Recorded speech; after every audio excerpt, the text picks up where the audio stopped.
නෑ අපි දෙන්නගේ ප්‍රේමේ දිනන්නේ යන තැන ඔබ හින්දයි මාලෝ ඉන්නේ. හැබැයි ලංකාව කියන කලාකාරය ඇතුලේ කලාත්මක දේවල් වලට අපේ මිනිස්සු හුඟක් දක්ෂයිනේ. ඒ නිසා බතික් වලට ලොකු ඉල්ලුමක් ඇවිල්ලා තියෙනවා. අපේ අර දේශීය කලාවන් මේකට එකතු කරගෙන යන හින්දා.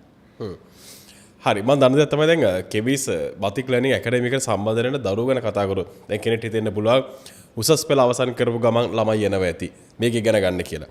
හැබැයි මම හොයලා බලපු දෙයක් තමයි එහෙම ළමයි නෙමෙයි මෙතන ඉන්නේ. අපි දකිනවා ඩොක්ටර්ස්ලා, ලෝයර්ස්ලා, ලොකු එන්ටර්ප්‍රෙනර්ස්ලා කියන්නේ සමාජයේ ඉහළ තලෙන් ගොඩක් දෙනෙක් උත්සාහ කරන බතික් ගැන ඉගෙන ගන්න. ඔබත් ඒ සම්බන්ධලා තියෙනවා. ඇයි ඒ උනන්දු මේක ඉගෙන ගන්න? ඇත්තටම මේක මම දකින විදිහට හිත නිවන භාවනාවක් වගේ. ඇත්තටම මගෙත් එක ගොඩාක් ගුරුවරු, විදුහල්පතිවරු, වෛද්‍යවරු විවිධ ශාස්ත්‍රවල විවිධ තරාතිරම් වල අපිත් එක්ක එකතු වෙලා ඉන්නවා. මගෙත් එක්ක A-levels කරපු පොඩි දරුවෝ කීප දෙනෙකුත් සම්බන්ධ වුණා. ඉතින් ඇත්තටම මේකේ අවසාන ප්‍රතිඵලය දකින්න. දැන් උදේ ඉඳන් හවස වෙනකම් බතික් හදන මමත් අලුත් නිර්මාණයක් කරොත් ඒකේ අවසාන ප්‍රතිඵලය දකින්න පුදුම ආසාවකින් ඉන්නේ. ඒක දැක්කම අර උණ මහන්සියත් අමතක වෙනවා. ඉතින් ඒ නිසා ගොඩක් අය එකක් තමයි බතික් වලට වෙළඳපොලේ තියෙන ඉල්ලුම සහ මිල අධික කියලා කියන එක ඇත්තටම මෙහෙමයි. ඉතින් ඒ මහන්සියට මිලක් නියම වෙන්න ඕන.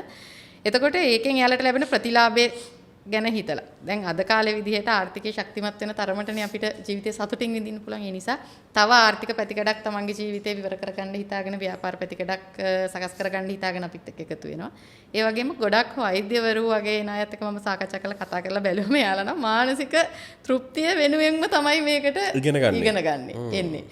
ඒක මගෙත් එක ගොඩක් අය කියලා තියෙනවා. අවසාන ප්‍රතිඵලය දකිද්දී අර උදේ ඉඳන් උණ මහන්සිය හොස්පිටල් එකේ හිටියේ හැමදේම අමතකයි. සමහර අය පාන්දර 1ට 2ට මැසේජ් කරනවා. දැන් තමයි වැඩ ඉවර වුනේ. මේ තියෙන්නේ අවසාන ප්‍රතිඵලය. ඒ විදිහට මේ වෙලාවක් නැතුව ඒගොල්ලෝ ඒකට නියැලෙනවා හරිම ආසාවෙන්. ඔන්න ඔය තමයි කිවිස් බතික් ලර්නින් ඇකඩමි පැවැත්වෙන්නේ. ඉතින් අපි කිව්වා වගේ ඔබට තේරෙන්නේ නැති මේ ශාස්ත්‍රය කොතරම් වටින ශාස්ත්‍රයක්ද කියන කාරණේ සහ මේ වෙනකොටත් කිවිස් බතික් ලර්නින් ඇකඩමි එකට ඉගෙන ගන්න සමාජයෙන් ඉහළ තරයේ ගොඩක් කට්ටිය සම්බන්ධලා ඉනවා.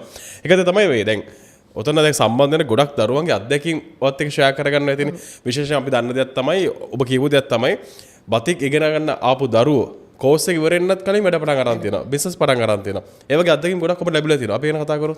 දැන් මගේ